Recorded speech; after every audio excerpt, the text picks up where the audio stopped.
Hello and welcome to the Agora Politics podcast. This is your host, Alex Mershak. Today I'm speaking with Janes and Jason Snyder. Jared and Jason are the co-hosts of the Both And podcast and have a shared interest in metamodernism. We'll be talking about memetic mediation, the importance of psychological safety in changing minds, this term metamodernism, what it means, the limits of rational systems, Robert Kegan's 5 stages framework of human development, the extreme reactions to the rise of woke culture, the lonely valley of losing your belief system, holding liminal space, contemplative practices, how enlightenment feels like falling, playfulness, and what the praxis of something called Game B might look like. I'm experimenting with minimal editing right now to give the conversations more of a natural feel. Now, there is a theory behind this. It's not just me being a lazy editor. Part of it is to have more casual aesthetic for the show, but the reasoning is that I want myself to get feedback, real feedback. If every recording you hear of yourself is polished, post-produced, clean-edited version of yourself, you might not take time to consciously unlearn all of your filler words and stopgap phrases. So, in this podcast and in the ones preceding, at least for a little while, you'll be hearing more than a few ums and ahs, and I think that's okay. We're going to see how running this little experiment goes.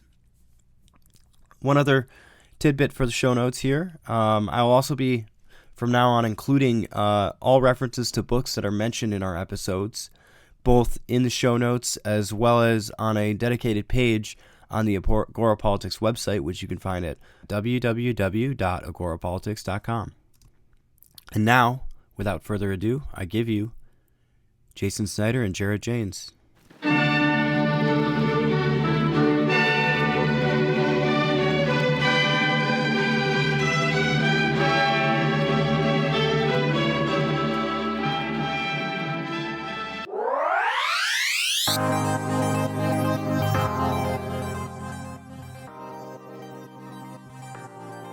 Jason, Jared, do the two of you want to introduce yourselves? You can go in either order you'd like.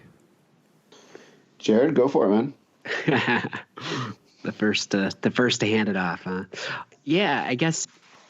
Yeah, my name's Jared. I've been in the philosophical / metamodern online space for quite a while now. I also have a deep interest in contemplative practices, and spending my time on Twitter, I kind of ran into Jason, who actually tended to have some of these common interests, and we started having regular discussions, and quickly kind of realized that it was something worth recording. So we started a podcast, and it's much like your own, pretty broad range of topics, but largely I think one of the main goals is to do what we're calling the memetic mediation, to kind of take insights from sometimes warring tribes, but at least tribes that aren't talking as much, and having them kind of interact and learn from each other and make connections. So I think that's what the introduction that's coming to me at this moment. Jason, you can fill in the gaps now. Well, yeah, I mean, a lot about your introduction, I think, also applies to me. I kind of got into Twitter, in kind of the secular contemplative space, but then, had a deep interest in philosophy and kind of bigger picture thinking. And I have a background in applied economics and geography, but, really I consider myself a generalist. And like Jared, I became interested in some ideas around this term metamodernism, which I guess we'll discuss, Game B, complexity science, systems thinking, kind of a whole range. And, also for myself, I kind of, in my degree program, I found it a little bit constraining epistemologically, and also in the lack of kind of real interdisciplinary conversation, not just getting different people in a room and speaking past each other, but actually sense making.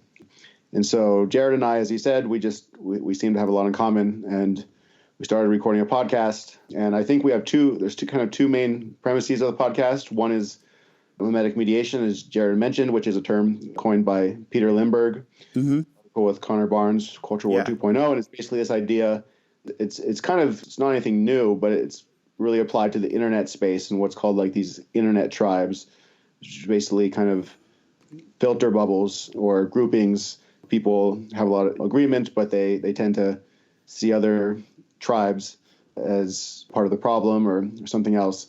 And so memetic mediation is really recognizing that nobody, is touching all of the elephant, so to speak. And there needs to be a process of making, sense making, of understanding different perspectives, taking what's useful from them and building kind of a broader consensus, not necessarily full agreement, but having constructive conversations. And the second premise is really, I think, about what your podcast is about, of like, what is the future of society?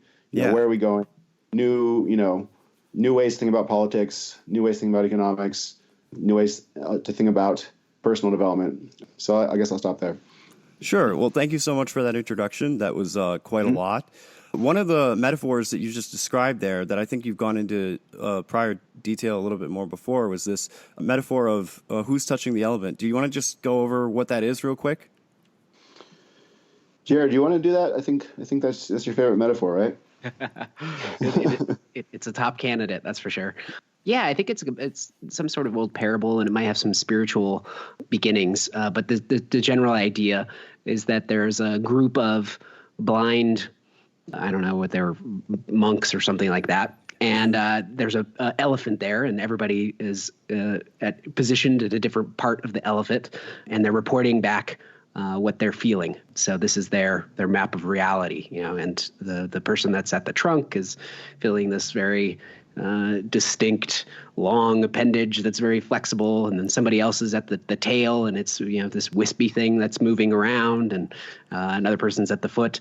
So basically, reality, being summed up as an elephant, is a very multifaceted thing, and everybody has a unique perspective in this in our experience, and so rather than disagreeing with each other completely about what we're feeling, we're trying to collaborate to get a better big picture of what the whole elephant is, as opposed to just the spot that we've been found ourselves in when it comes to observing the characteristics of that thing.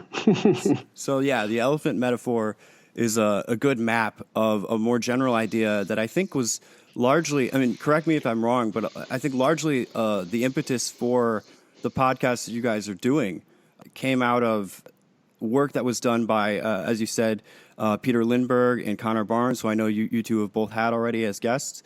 Mm-hmm. And they wrote this article back in 2018 called The Memetic Tribes of Culture War 2.0. They're part of this, I guess, online collective called the Intellectual Explorers Club that's associated with a lot of these ideas.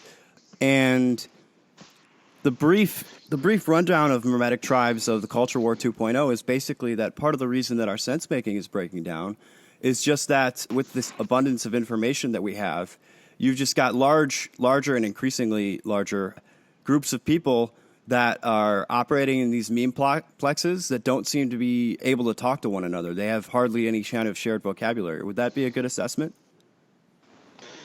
Yeah, I think it is. Society is getting more and more complex, and I think digital technology. I think the utopians in, say, the 90s, the 80s and 90s, had these kind of utopian ideals about the internet would bring us all together, and really what it's done. So it's done a couple of things. And a good part of what it's done is that you're able to kind of find your tribe, right? You're able to find people who share common interests, from all over the world, and just geek out with them, right? And so that's a good thing. But the shadow side of that is basically, you basically kind of get sucked in to this reality tunnel. That's a term from Robert Anton Wilson. And, you develop kind of your own language, your own shorthand, your own inside jokes. And you do that for a while. And, on the one hand, for many people, they more and more disconnected from the in real life space, the meat space, right? And they're walking around performing the actions, but their head is in their reality tunnel. But they also there's kind of a linguistic drift, right? And they get exposed to other reality tunnels, memetic tribes, and they don't really understand where they're coming from, and what they see, triggers them, and it causes them to, immediately see it as see it as harmful or, problematic in ways that doesn't really fully take into account the context of the other tribe, right? And so Yeah. I think, yeah. So, yeah, I mean, one of the things that we're trying to do on this podcast and that we see as kind of a solution, or at least one of many solutions that will be needed to help start solving this problem, or at least eating away at it a little bit, is that people actually need to feel safe, right? Psychologically safe. Not in the sense of prevented from hearing ideas, but psychologically secure enough to sit down and have a conversation like the one that we're having before this kind of process can even get going. I know the two of you have been very much interested in areas of mindfulness as well as meditation and I guess consciousness more generally. And what do you think is the sort of key insight when you sort of seal behind the veil from having these kinds of mindful practices that you get in terms of understanding the limits of rationality and the space that you need to be in to have fruitful conversation? Jared? Yeah, I mean, the spiritual or contemplative project really is diving deep into the subjective experience and trying to understand it in a bit of a deeper way. And as we do that, we kind of get some perspective and some experience and some direct contact with the kind of I like the phrase the confabulated nature of our views. So we see that they're kind of dependent on certain circumstances that aren't applied, that don't belong to everybody, and it starts to show you and kind of hint at so that you can not only conceptually understand this elephant metaphor, but also like see yourself making assumptions, getting overly attached to certain ideas or concepts, being triggered by certain words. And the more you're able to kind of distance yourself from a lot of the ideologies and perspectives that we happen to find ourselves into, the more it creates a container that is just kind of you're less emotionally reactive and you're able to have more broader conversations. And so I really like that you teed it up to saying psychological safety is really important. And I think without doing a lot of work and understanding our own emotional tendencies and baggage and issues, it's hard to hold the safe space, and especially if somebody's coming in from a tribe that might have hold some view that's in direct conflict with your own, and so yeah, these practices definitely help create a little bit of a distance and bring some safety to those conversations at least. Yeah. So I was particularly concerned. I think starting back in around fall or maybe summer of 2016, I became really, really concerned with the prospect of, at least in the American context, of political violence. It seemed to me like things were getting more and more chaotic, that they weren't going to slow down, and that these tribes that we were splitting into were increasingly not only not talking to each other, not able to make any kind of communication, but actually having outright, disdain for one another. In a way that seemed extremely dangerous to me. And when I was looking into this, I became concerned with, all kinds of areas related to propaganda, disinformation, and that led me slowly back into needing to figure out, okay, well, what's going on inside of actual human minds, right? That's causing them to create these belief structures and then hold to them to the point where they're willing to dehumanize and maybe even potentially attack others simply for their different beliefs. One of the books that really helped me get a grasp on sort of the limits of rationality, which is a big theme of this conversation, was the book Gödel, Escher, Bach. Are you two familiar with that at all? I've heard of it, but I haven't read it. I'm in the same boat, and I've heard it referenced many times too, so I kind of have a general idea of some of the concepts there. Yeah. So Gödel Escher Bach is basically looking at how is it that you construct a formal logical system, right? And there are certain patterns that appear. Obviously, you see them in music, but also in mathematics and computation that just tell us straight up that we don't actually have any way of building a wholly complete logical understanding of the world, and that everyone is walking around necessarily with these sort of gaps in their worldview, these contradictions that they're not really forced to confront, and so forth, leading back to obviously the I guess the most well-known reference to the wider audience would just be some sort of vague reinterpretation of Gödel's incompleteness theorem, right? Which says that any axiomatic formal system will necessarily not be able to include all of the sort of rules to recreate itself or to represent itself fully. And this ties back into something the two of you mentioned in your introduction, and is sort of, again, just leaves clues all over the podcast, which is why I love the work that you two are doing, which is that the map is truly not the territory. Do you want to go into a little bit this term metamodernism, what it means and how it relates to these conversations that we're trying to have? I could take a crack at that. So sure. I should state outright that term is used in different ways, and in two main ways that I'll describe. And there's some disagreements about how it should be used. In one sense, it's used more as kind of like describing a cultural sensibility after the postmodern sensibility. But there's also another way it's used that I call more developmental metamodernism, which is similar, has a lot of similarities to integral, like Ken Wilber's integral, if anybody's familiar with that. But it basically it's based on, I would say, developmental psychology and theories about developmental psychology. And so for example, Robert Kegan in his 5-stage model of human development, the model of hierarchical complexity, which basically kind of, it's kind of like a post Piaget. Piaget studied the psychological development of children. Yeah, play and so forth. And right.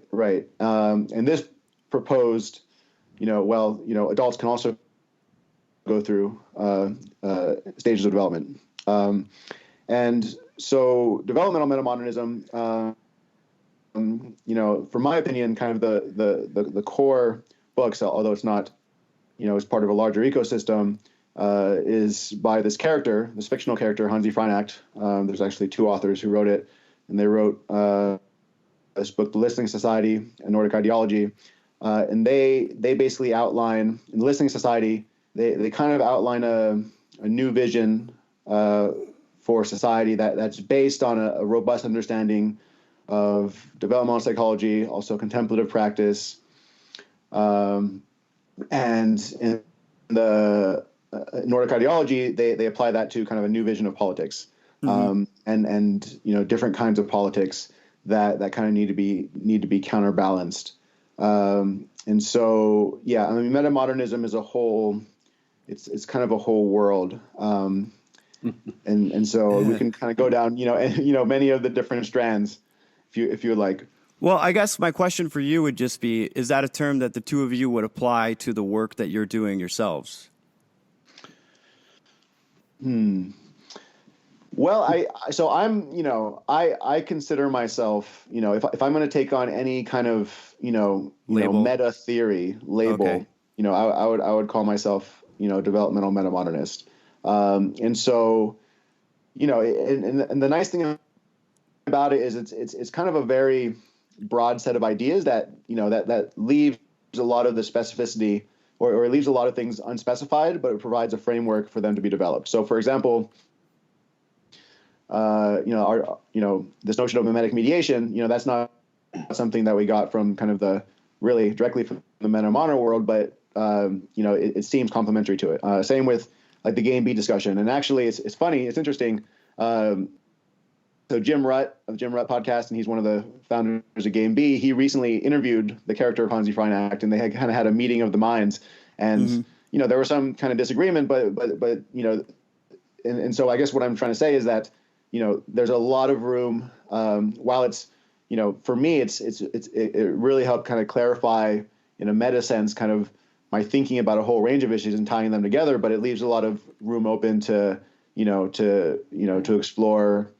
I guess many other intellectual currents, right? And so, like, I'm really fascinated, for example, with enactivism, with complexity science, a whole host of things, and there's room, in my mind, in kind of a larger metamodern framework for all of it. Mm-hmm. That was an excellent explanation. Thank you. Yeah, and I might add a couple quick things in there as well. One of the as Jason said, there's a lot of different camps that are using different language. And I've probably spent more time in the integral world than the Hansi school of developmental metamodernism. But there is a lot of similarities, and there's a few kind of memes that I do enjoy out of the integral scene that I think do largely describe what practicing metamodernism is, or metamodernism being enacted looks like. And one of the core sensibilities that I think is there that is very important to me is this idea of transcending and including. So, as we go through these developmental phases, from maybe a modernist to a postmodernist, we see each step into this next space as the kind of the critique or the refute or some sort of synthesis of the others, but it's correct, and before we had it wrong. The metamodern turn is basically saying, we always had something right in each one of these phases, even if it was the early childhood developmental phases. But really, it's context dependent in situations to kind of understand what perspective needs to be booted up and what's most useful. That leaves tons of room to explore if you take this seriously, then there's really nothing that you can do that isn't metamodern in some sense. So just add some juice there. I actually find Kegan's framework, 5-stage framework, kind of really helpful. It's been really helpful for me thinking about it, because it also relates to the sense of identity. And actually, Kegan is not used so much in the Hansi stuff. They use more of the model of hierarchical complexity. But like David Chapman, he talks about this idea of meta-rationality, and his views are largely based on the work of Kegan. And basically, and I'll just quickly describe the last couple of stages. So he describes stage 4 as finding yourself a logical system where you can kind of manage that you believe in, that you think is fairly complete, and it helps you kind of mediate your activity in the world, mediate your relationships. Stage 3 is more of just like it's more purely relationally based. It's not so much based kind of a larger ideological system. But what people find in stage 4, and this goes back to the incompleteness theorem that you referenced, is that no logical system or ideological system is complete. And so you might get to this point where you start seeing kind of cracks in the system, right? Yeah. And there's this kind of valley between stage 4 and stage 5 where, can be this valley of nihilism, where all of a sudden, everything you thought was true crumbles. Maybe you grew up in a certain religious faith, and then you lose your faith, or you grow up and your parents were diehard, whatever, right? Libertarians, communists, whatever, right? And all of a sudden you get new information. You're like, oh man, like so much of what I thought wasn't true. Maybe nothing's true. Maybe, everything's relative. It's very relativistic. And there's this kind of like deep nihilistic phase or a deconstructive phase, right? And if we wanted to be loose with it, we can maybe map this to in a cultural code to postmodernism, to kind of this deconstructive move, which, from the point of view of developmental theory, as Jared mentioned, is actually a necessary move. You have to deconstruct, a kind of a system that's outlived its purpose or is no longer contextually relevant. You have to deconstruct it before you can reconstruct something better, with the understanding that, every logical system is incomplete. There is kind of some degree of relativity. The stage 5 is more of what he calls like this fluid mode, or where it's more of a pragmatic stage, where you're able to kind of appreciate different frameworks, different ideological systems, in their appropriate context.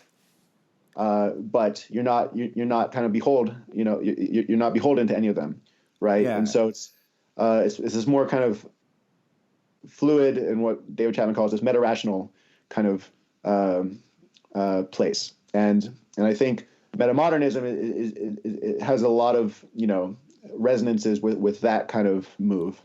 Yeah, I see metamodernism as this almost patchwork of belief systems, right? That you get kind of installed in your mind. We don't need to go too far into postmodernism. I know it gets sort of strawmanned quite a lot, but I'd say the fundamental point of postmodernism, or the fundamental critique that they make, is just this idea that everything is a narrative. None of these narratives can be totally true. Therefore, a lot of people would come to the conclusion that nothing is true, or all belief systems are worthless, or something like that. And this is, of course, as you said, a common response to anyone who's had their belief system shattered, whether that's a religious belief system or a political ideology. And I myself, I'm so glad we got into this because I myself went through this process as well. Right around this time that I was getting concerned about the prospects of political violence, I went through a really, really dark and lonely transitional phase. For a number of health reasons, I had actually left university for a period. I'm back now finishing up my degree at the moment. I'll be done in the spring. But during this transitional period, I was questioning a lot of my assumptions. I was questioning a lot of what I thought I knew about the world, what I thought I knew about politics. And I definitely certainly flirted with I would say, reactionary response in terms of adopting almost extremist ideologies of one sort or another, whether that was the far left or the far right, or even aspects of libertarianism. I've kept the political ideology of this podcast itself as purposefully ambiguous, in that we don't actually claim. We claim to be a political theory podcast, but we're not married to any one core ideological grouping or tenet. Obviously, the name Agora Politics is suggestive of agorism, which is a more libertarian style of interaction, but we're not actually even explicitly agorists. Really, we're just drawing from that Greek term to talk about the voluntary exchange of ideas.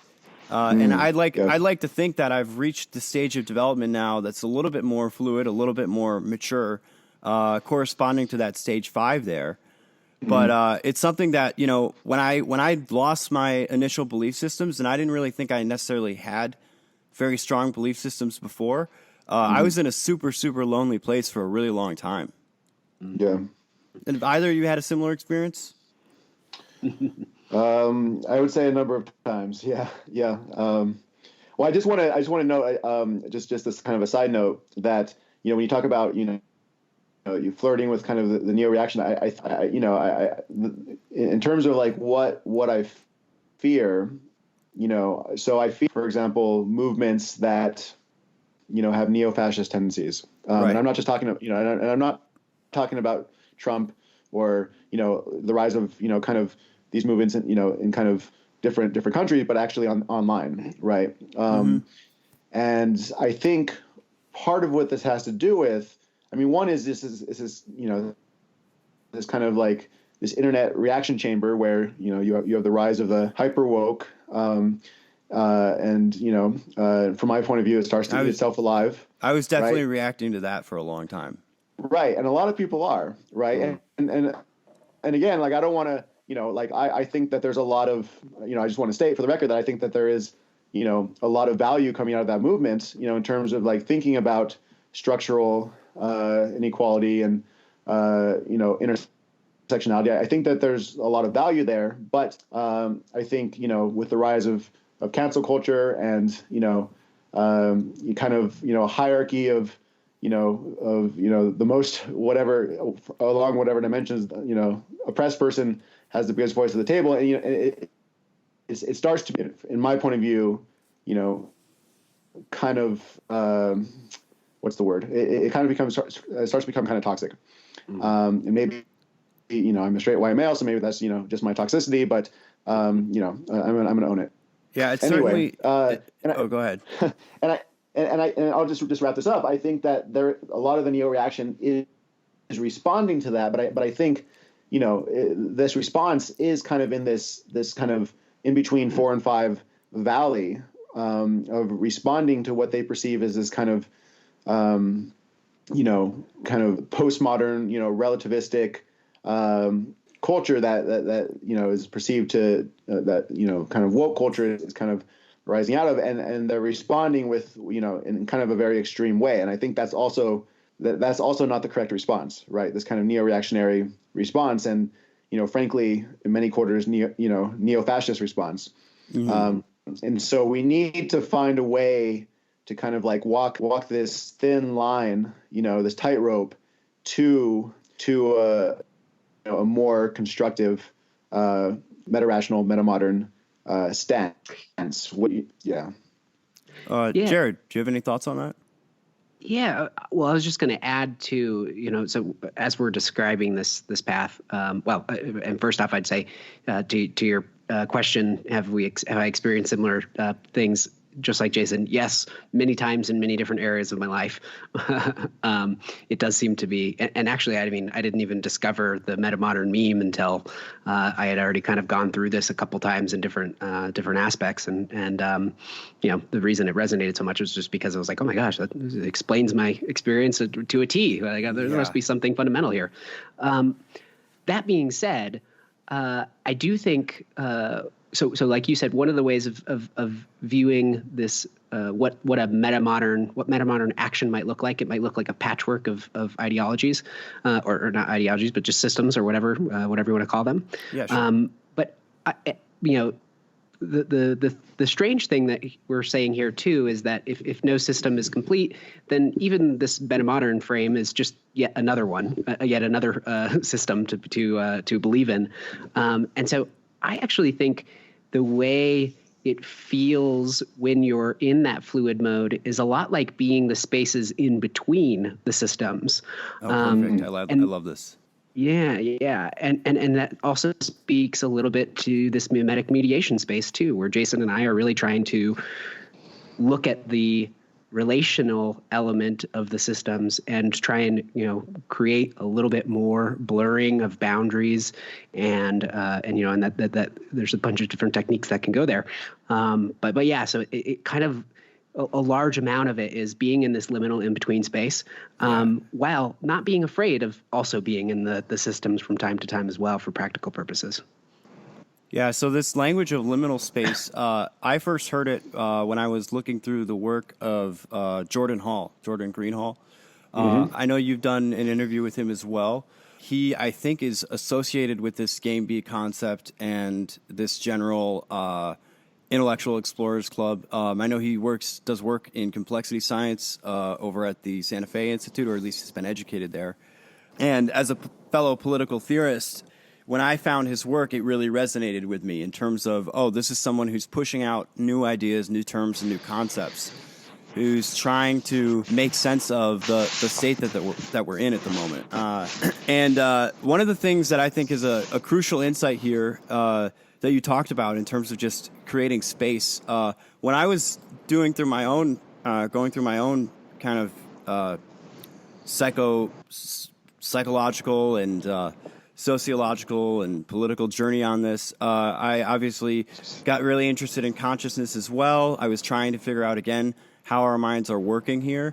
Had some experiences with psychedelics. And one of the key insights that you sort of take away when you do this for the first time and when you revisit it later is that really everything that we're seeing is necessarily a constrained construction of the mind, right? And that we can't actually process. We don't have the computation power to really process everything that we could perceive if we were perceiving everything. And so we necessarily have to simplify the world.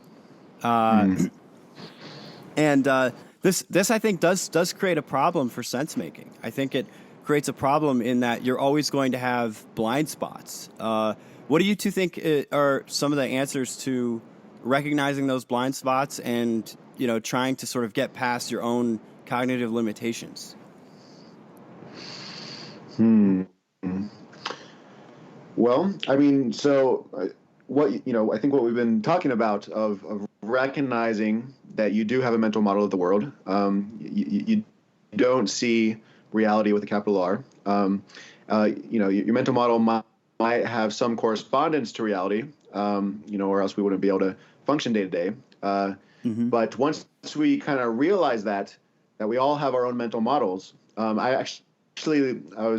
teaching a class and right now, and I was going over Danelle Meadows' work, and she has this phrase, something like, collecting mental models. And basically what that means is, in order to collect mental models is you have to engage with people. I mean, I don't think there's any, having conversations like we're having now, I don't think there's any other way around it. And exploring other people's perspectives and for the time being, loosening your kind of reactive grip on your perspective, and trying to see reality through somebody else's eyes, through what they're telling you and the questions you're asking them. And this is really hard. This is extremely hard because our mental models are deeply tied to our sense of identity, right? Our sense of self. And and this is why I've argued in the past, going back to memetic mediation, is that memetic mediation is also a contemplative practice. As we mediate the memes in the world, we also mediate the memes in our own mind. And the ability to to explore other perspectives without shutting down ourselves or without getting reactive to them is extremely difficult, but it's something that can be practiced and cultivated. Yeah. So I guess Jared, did you have anything to add to that? Yeah, I guess one thing I would kind of add in there is that to do this work require a lot of the work is using more and more complex models of systems and meta systems and understanding interactions and this intellectual exercise of constantly exploring contradictions, pulling things apart, putting them back together is a huge component of this of bringing some of this fluidity into our experience. But to Jason's point, when there is an ego in that equation that can't help but in many situations identify with certain parts of our experience, this starts to point to the fact that some of the real deeper insights and outcomes from the contemplative path and work and practice is really important, specifically in understanding and exploring and deconstructing the raw sense of self, even, because we can, and there are times in this path where you can start to break down that subject-object dualism, and it allows you to be a lot less reactive and to be able to quickly pick up things, put them down because they don't belong to you. And so it is kind of like the self is kind of the card that knocks the whole house of cards over. If you knock that out, everything else becomes a little bit less real than it was before. So yeah, it's important, and not only that, but it can make life that much more enjoyable for you and the people around you, and yeah, things can get quite interesting, and it does bring a kind of baseline level of, for the lack of a better word, sacredness to our moment-to-moment experience as well, which requires us to be that much more available, that much more awake, and that much more open to our experience and all of the information that's coming in. And that really does, in my mind, lead to so much of the skillful behavior. So yeah, if I know we're not, there's still this relative ultimate distinction, and we could maybe fall into the deep weeds, but that might be a whole hour, 2-hour conversation in itself. Yeah. So if I put myself in the psychologist's chair, obviously one of the things, not obviously, but one of the things that I was doing at this time was I was engaged in a practice of psychotherapy at the time. And in terms of the dialectic process, this thesis, antithesis, synthesis, and then rupture again, I think that part of what we're talking about in terms of creating this space for change, creating this openness is actually just the living experience of iterating through that loop over and over again with different ideas and different identities. And one of the hardest parts about this idea of like, oh well, if we could just get the self out of the way, the self is the one who is holding on to all of these things that are not theirs. I love that turn of phrase there. Put them down; they're not yours.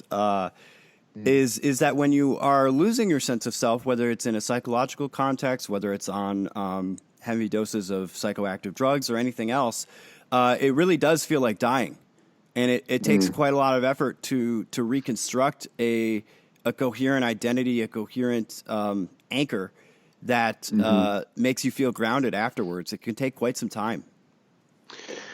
Yeah. One thing, so I think Jared and I have had a lot of these kinds of conversations, so there is a danger in this kind of contemplative practice of depersonalization. And I think, while, for me, I instead of saying kind of getting rid of the self, for me, it's more about, seeing the self. I mean, in one sense, you kind of see through the construct of the self, but that's just one lens. We're collecting mental models, lenses, right? And another one is to see the self as a verb. As this constantly changing phenomenon. Another way to see it is well. Let's see what else. Jared, help me out here. My mind's going.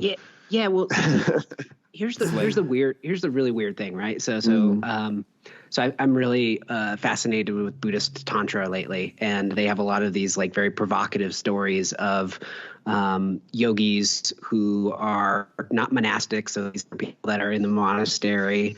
They're people out living life. Some of them are businessmen. Some of them are wives. Just kind of all sorts of people. And there's like a specific group of them that a lot of the Vajrayana, specifically Buddhist lineages talk about. They call them Mahasiddhas. And the interesting thing is that they're supposedly these extremely awake people where they've basically, they've died before death, in the sense that they no longer have any sense of identification on a moment-to-moment experience. So there is no separation of self-other. And the weird thing that happens here is what that does is it releases that ownership of all of those concepts and ideas and stories about who and what you are and what your preferences are, and all these things that we stitch together as a coherent personality and start to believe in some abstract way. And so the really weird thing is that these people, when they lose all of these boundaries, self-imposed boundaries that they've constructed themselves, they become extremely interesting and fascinating and very unique. So it's almost like the bounds of potential responses in every moment is limitless. But the way it looks like is they're like one of the most unique individuals ever. So it really has, very charismatic and just very engaged, and can do, in one hand, they're great at something, and then the next minute they're refuting it, and they're just kind of confused. It gives them an ultimate flexibility of fluidity, because they're not contained by any of their concepts of who they are. And to just put one more little thing in here, because you said reinstantiating a ground after we've kind of deconstructed some of these concepts of identification and self-other boundaries. The weird thing is that lot of the ways that the ground is described post ego death is actually a groundless ground. So that they'll even talk about them using the metaphor of, enlightenment feels like falling backwards, but the rub is that there's no ground. You just keep falling. So getting comfortable with this radical groundlessness becomes your new ground. And yeah, it can be a really hard process to get through that. And there's many deconstructions of ego that happens and cycles over and over again, and everybody, it's different. So it's a huge topic. But the personality maintains itself, and there is a lot of unique, interesting, completely personal things that you would see from somebody who you would, so they're not just drooling in a cave, blissed out into the infinite universe or something. Yeah, and there's a couple points out. I mean, one, for me, I'm just speaking personally, the ground becomes a lot more imminent. It becomes, like if I start feeling kind of like I'm falling and it feels scary, like just the presence of the table, of the leaves on the tree, right? Like there's just kind of, whatever's arising in the moment in your experience, is, like there's no denying that something, it seems to be arising. And, and for me, this kind of just the sensory quality, the phenomenological for me, experience. just kind of, the kind of like the be here nowness, like Ram Dass talks about, right? Of just like, I might not be anybody in particular, but there's still a body mind system here that I'm observing. So this is also feeding into the idea of metacognition, right? But it's also, in a sense, it's embodied. There's this embodied cognition where, I'm able to fluidly, flexibly respond to my environment in a kind of intuitively robust way, where I can learn to trust my intuition, and I can playfully take on different identities. And this is going back to the Kegan stage 5, as they're contextually appropriate. It becomes actually a very pragmatic, kind of place to be. And so I think, what should be emphasized, because when people talk about like ego death, I think, and, justifiably, people have a lot of ideas that you just become this kind of walking zombie or something. And that's not the case at all. No. Everything becomes more vivid. It becomes, more enchanted, feels more enchanted. It feels more beautiful. And you all appreciate other people more. And you all don't see as much separation between you and the other person, right? Like if there's attenuated sense of self, then, everybody else is also in a sense part of it, right? Yeah. In another sense, your self expands, it expands to take on, you can say, all of humanity. Right. And, my own interests are still there, and I can observe them. I can still observe my ego arising in real time, and my preferences arising in real time. But, in relation to other people, I also identify with, the needs and the sensibilities of other people as well. And that, for me, that's just, an aid in this kind of sense-making process itself. Excellent. And I really like this reference to playfulness that you talked about, because individuals who maybe have gotten to this place or might be temporarily in this place because of some experience that they've recently had or something along those lines, or a long contemplative practice, they really do come off as almost light, right? Almost fey-like in terms of the way in which, when you're interacting with them, they're able to sort of catch things and shoot them back to you, but they don't seem overly attached. And really just, I can't find any other words for it to say other than they really just come off as in the moment in a very profound way. Yeah. Right. I mean, it's in the moment, but it's not stupid, right? It's intelligently, there's a high level of intuitive and rational. So there's a metacognitive and a kind of embodied embodied cognitive elements, working and interacting well. Yep. Yeah.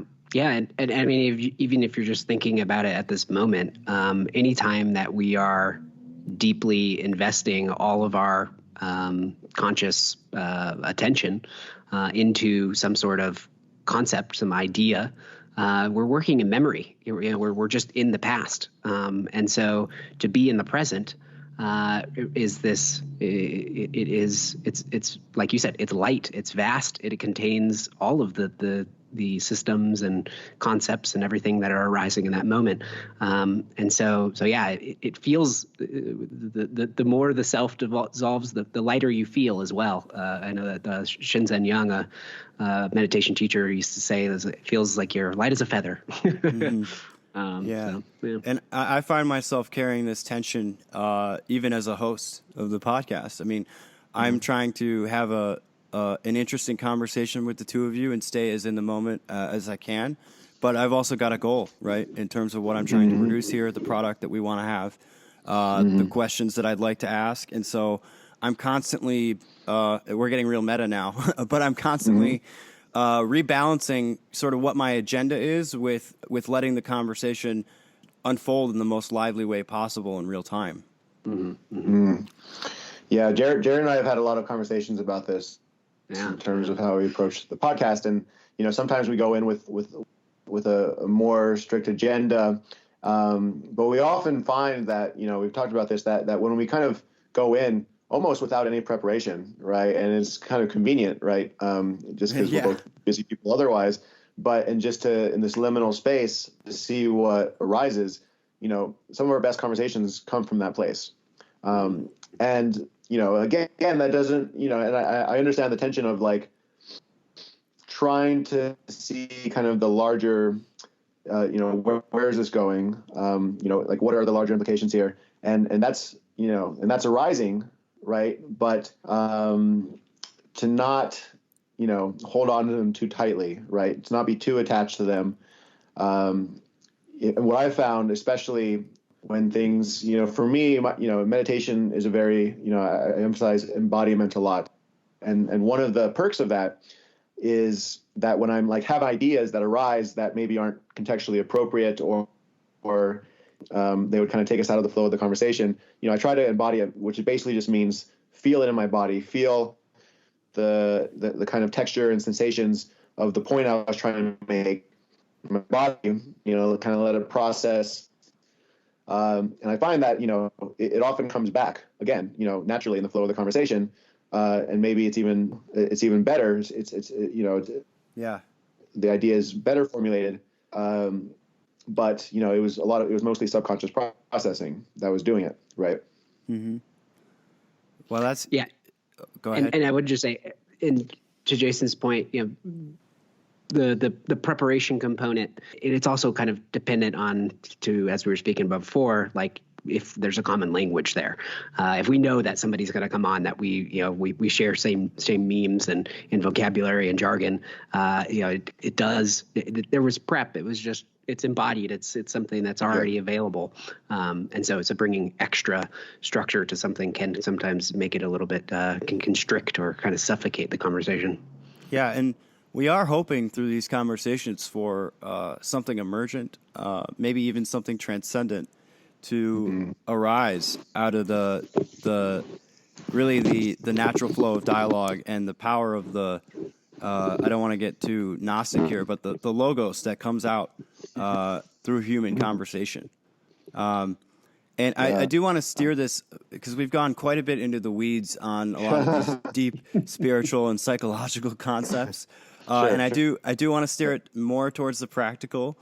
And one of the things that we've been referencing throughout the podcast, and obviously listeners can go look up these articles and videos where this is talked about a lot on their own after this, is this concept of game B. And Jason, I know recently you had been tweeting about this idea of game B values. What would you guys say are the main core tenets of trying to sort of, I guess, embody a game B approach to sense making? Because it's different than the sort of hierarchical top-down Yeah. information that you get basically all through school and life. Yeah. I guess I could try and take a crack at this. So I don't particularly want to speak for Game B, Okay. because Jordan Hall, Jim Rutt, Daniel Schmachtenberger will describe it much, much, much better than I could, right? So, but I think for me, how I kind of take the ideas in my life. So one, getting kind of really practical is I've become really interested in this notion of bioregional regeneration, and creating smaller, resilient communities in real space. So here now we're in Boone, North Carolina, we're associated with App State. And I'm currently, trying to connect with as many people I can, around local food, permaculture, regenerative agriculture, people who have kind of a systems thinking approach. And in terms of values, I think Jim Rutt lays it out pretty well in his recent article, A Journey to Game B, where, there's a lot of, you could say, traditional values, and traditional, you can go all the way back to, hunter-gatherers and kind of like smaller number level tribes, which is number is like 100, it's basically the number where beyond that tribe, how cohesive can a certain tribe be, but also traditional values in terms of like traditionally religious values of like, recognizing the value of conviviality, of, meeting together in real space, and generating a sense of community and meaning in people's lives, and connecting that back to the land again, right? And connecting that back to connecting the social systems back to the ecological systems. And we've had conversations with people, on like the nature of work, nature of labor, and questioning, why are we working so much, right? Why are we, what are we trying to buy, right? Like what do we actually need, to sufficient to be happy, and what is sustainable, right? When we're getting to this idea, to ecological sustainability, and getting back to these a lot of older values of, well, maybe we don't need so much material stuff to be happy. We can rediscover, community, kind of community functions, community events, community gardens, like all of these things that bring people together that we've kind of lost, I'd say, maybe since, World War II or something in the United States, right? And but it's also not the same as before. One difference, clearly, is the internet, and so creating these kind of like recreating these smaller communities based around kind of these, this notion of the commons, not non-rivalrous principles. Those are strong in Game B.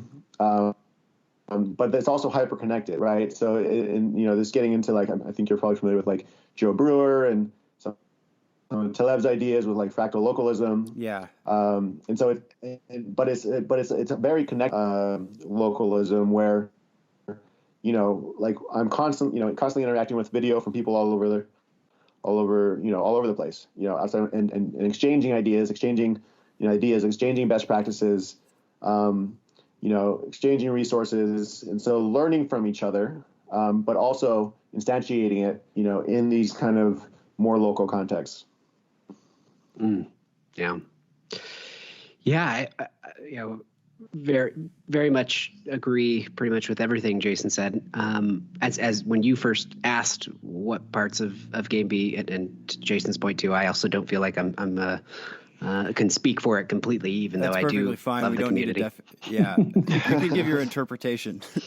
Yeah. Well, the thing that is most attractive about it to me is so Game B is obviously in opposition or in response to a Game A environment that we've been living in, and I think that one of the core elements of the Game A infrastructure, so how things are currently running, the operating system of society these days, is largely based on this idea that we can come, to bring it back to the same conversation we've been having this whole time, that we could come to a perfect system, that we could arrive at a system that is going to work well for everybody. And sometimes we might have to make some minor adjustments or something like that. But this idea of arriving somewhere, and I think Game B comes from a place of deep humility in the sense that we know there's nowhere to arrive.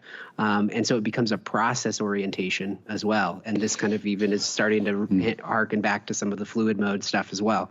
And so, those are probably the two, this fluidity, the humility, and the process orientation of not knowing we're never going to arrive are the elements of Game B that are the most attractive to me, and the ones that I'm spending the most time kind of throwing out there as well. And then obviously the role of spirituality in the whole game as well. So just my thoughts for what's most alive for me in the Game B space. Alex, I'm curious if you were to answer that question, like how do you interpret Game B, and how do you think about it in your own life? What would you say? So the way that I tend to think about it is that Game B is an attempt to start from a bottom-up approach at making sense of the world, and to primarily do that not necessarily by following a specific procedure or algorithm, but to sort of delimit the I think my interpretation of Game B at the moment is a little bit more constrained. It involves delimiting the type of conversations that we want to have taking place. So going back to how we started this podcast, getting people into a safe space where they're comfortable enough to talk about different ideas, where they're secure enough in themselves, where they're not getting triggered, or if they are, where we're taking the time to really deconstruct where that might be coming from. This all involves actually excluding certain types of behavior and certain types of interactions that actually are taking place in a lot of other social systems and a lot of other forms of sense making. So it's complicated for me because I actually do see it as being slightly restrictive in that you can't actually have bad faith actors, and it does also require a certain level of good faith commitment on the participants of any dialogue to really put in the work, and it is really personal, individualized work that you don't get rewarded for, at least immediately, by the outside world. Right. To try to give rise to these really unique moments. I really see it as an attempt at transcendence, and I do believe that transcendence is possible. That's part of what we're trying to do here. Obviously, we're putting out both yourselves and I are trying to put these memes further out into the world through various broadcast mediums and writing and so forth. And I think that that's the best way to do it. But it is going to require removing certain types of individuals, or at least certain individuals that are trying to do certain things. And like you said, you're never going to be able to remove the self-interested component. We're all here because we have a self-interest in what we're doing. But it's this commitment to we're trying to be in a collaborative framework. We're trying to, as best as we can, avoid the pitfalls of rivalrous dynamics, and that's where I really see Game B sitting in terms of principles. Yeah. It's interesting. I mean, so there's this kind of perennial debate about, do you fight against the system, the old system that you don't like, in this case, Game A, or do you find the others, so to speak, that recognize from all different walks of life, by the way, and from all from many different directions, recognize that that that we need, this is another term from Game B, civilizational operating system. Right. But how do we get there? And as you said before, it can't be this kind of top down, mastermind in their lab comes up with this kind of perfect solution and then implements it. Like, that's not going to work. Like, you have to work, it has to be an evolutionary process.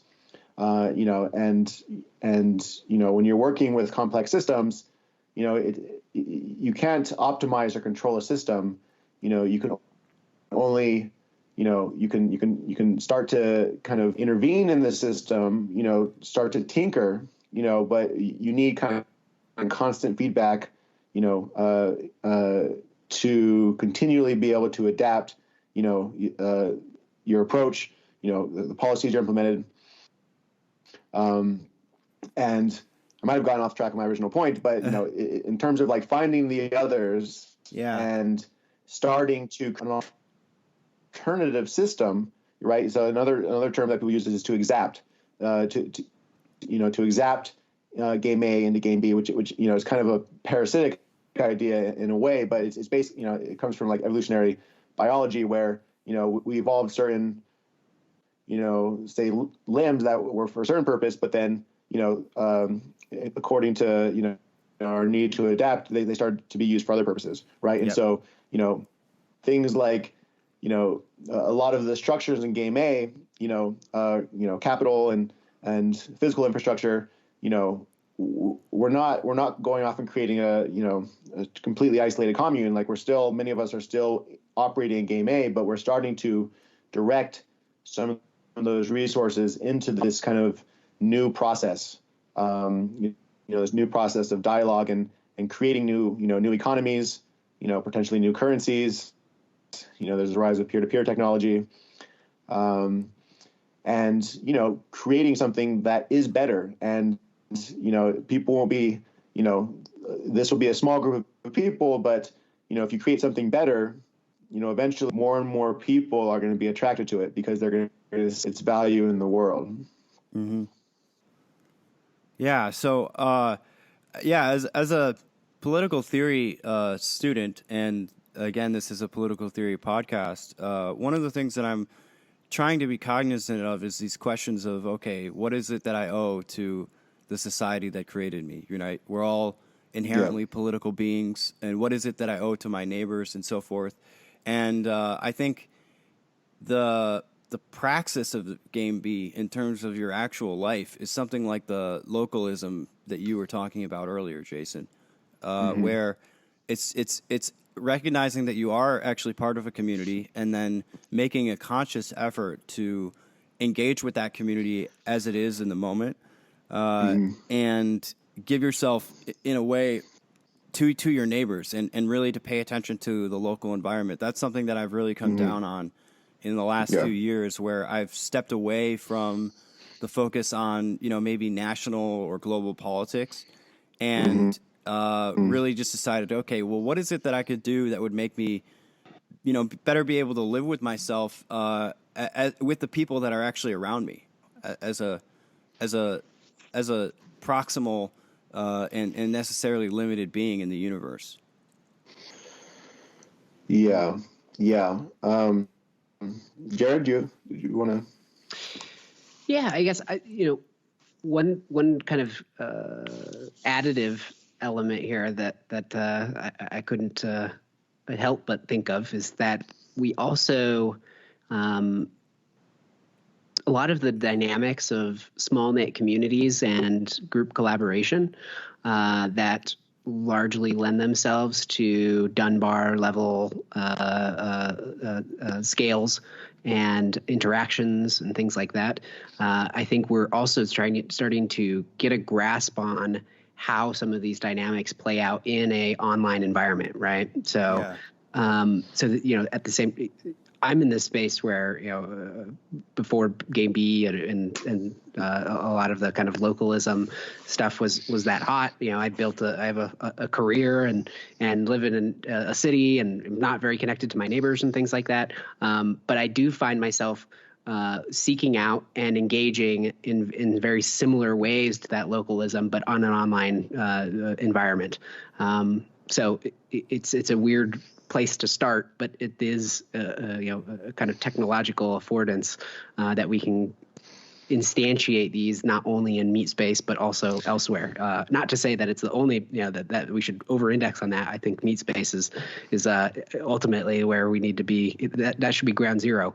But we can start right here on our computers, I suppose. Yeah, and they can feed into each other, right? So it's been interesting. Yeah. Like, I've been, like I went for a while kind of like Jared, where I was not that connected, with my community, and in many ways I'm still not. I'm still in kind of a transitional mode.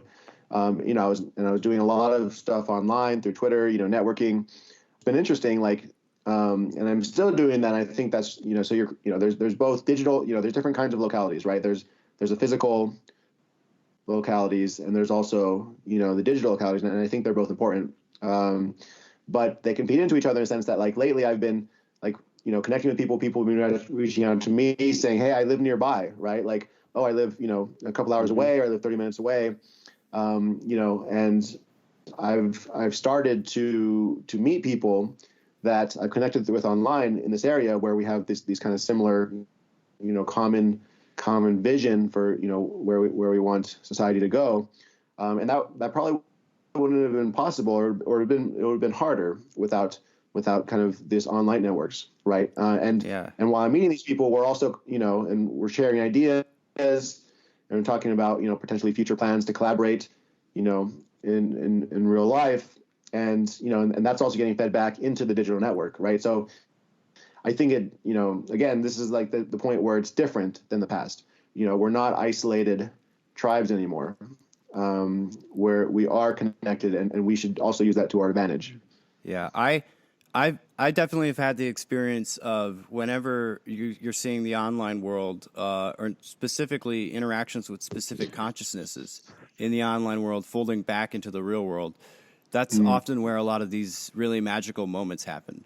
And part of me launching this podcast was really an attempt to bring those two worlds back, make them more closely knitted or more closely aligned. In that I had built this community of mutual followers and so forth, this sort of intellectual community on Twitter that I interact with. And obviously the spaces that we interact with seem to be overlapping quite a bit, which is a large basis for why we can have this conversation.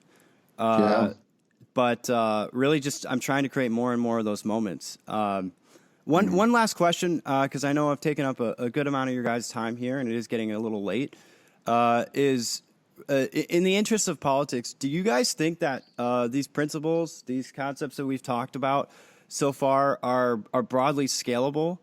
I know we've been talking about this principle of localism, but do you think that we're working on a framework right now that could actually scale up to a society-wide level, or do you think it'll be more like a downstream effect of a smaller group of individuals having these conversations and then that sort of dispersing throughout the general population? What's your take on that?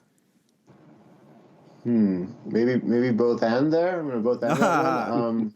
So had to come up once at least. Yeah. It's we gotta do some promotion here. Sure. So I saw this. I don't know if you're familiar with this guy Joe Brewer. I'm not actually, but he talks about a lot about like bioregional regeneration, and he's kind of a polymath. He's like extremely well read in kind of cultural evolutionary theory and cognitive science and ecology. He's kind of like this polymath generalist guy, and he's been going around giving these workshops on kind of like earth regeneration workshops, and he recently started this online kind of platform, social media platform that he calls Earth Regenerators, which I recommend everybody check out. And I'm a part of it.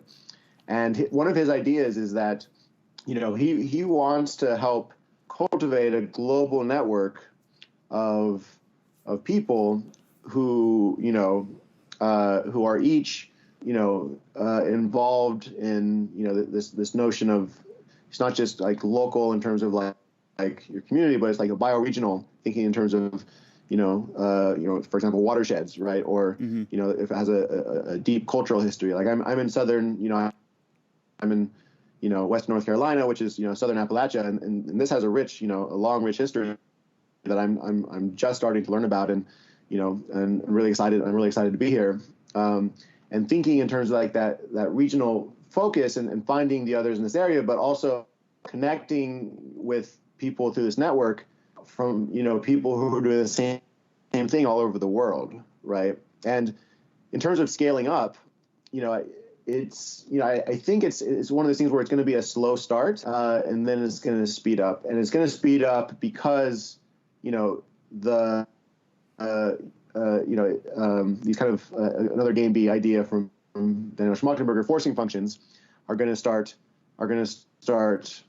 feeling more real for people. I mean, once these climate change tipping points start hitting, and you start getting floods and droughts, and oceans rising, and crops failing, and massive displacement of humans, migration, like I don't know if it's here, but it's just going to start hitting the fan. The economics, so a lot of people talk about that we are, there is a high possibility that we are going to be seeing this kind of ecological and social system collapse of the old world order. And so right now, really, our goal is to just slowly but surely kind of build these networks and, on these solid foundations in our regions, and connecting with people. And, once these forcing functions start becoming more real, then, people are going to wake up and start looking for answers.